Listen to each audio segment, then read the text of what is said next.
మకర రాశి వారికి ఈ వారం సాధారణమైనటువంటి గ్రహస్థితి గోచరిస్తూ ఉన్నది. అష్టమ రవి యొక్క దోషం తొలగిపోయినది. నవమ స్థాన స్థిత కుజ దోషం తొలగిపోయినది.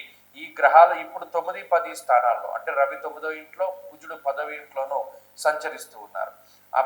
అలాంటప్పుడు అటు సప్తమంలో ఉండేటువంటి శుక్రుని యొక్క స్థితి కూడా మారి అష్టమ స్థాన స్థితి శుక్రుడుగా ఆయన యోగించేటువంటి స్థితిలో ఉన్నారు.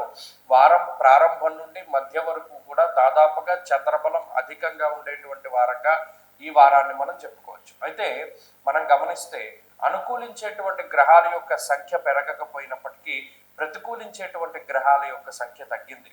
అష్టమ బుధుడు కానీ, అష్టమ రవి కానీ ఆ దోషాలను తొలగింపజేసుకోవడం ద్వారా కొంత మెరుగైనటువంటి ఫలితాలను కూడా మనం ఆశించవచ్చును.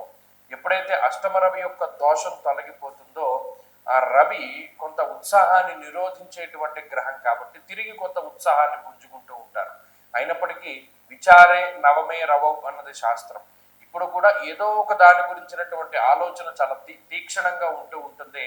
అయితే కొంత సహాయ సహకారాలు అమ్ముతూ ఉంటాయి. అంటే ఏంటి, మనకి ఎవరైనా సహాయం చేసేటువంటి వారు లభిస్తూ ఉండడమో, లేదా ఏదైనా ఒక ఒత్తిడి ఉన్నా, ఒక బరువు బాధ్యతలు ఉన్నా దాన్ని పంచుకోగలిగినటువంటి వారు ఎక్కువగా ఉంటూ ఉండడమో, లేదా ఏదైనా ఒక మంచి పనికి తోడవుతూ ఉండడమో, లేదా జీవిత భాగస్వామి సహకరిస్తూ ఉండడమో, ఇటువంటి విషయాలు ఎక్కువగా ఈ వారం కనబడుతూ ఉంటాయి.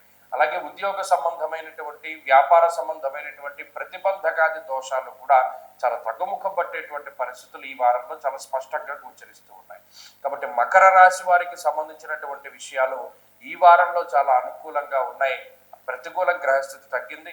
మరింత అనుకూలమైనటువంటి ఫలితాలను ఈ రాశి వారు సాధించడానికై ఎక్కువగా ఆంజనేయ స్వామికి సంబంధించినటువంటి ఆరాధన చేస్తూ ఉండడం చెప్పదగినటువంటి సూచన. ఈ వారంలో కలిసి వచ్చేటువంటి రోజు శుక్రవారంగా చెప్పవచ్చును. అదృష్ట సంఖ్య 4, అదృష్ట వర్ణము తెలుపు. తదుపరి కుంభరాశి.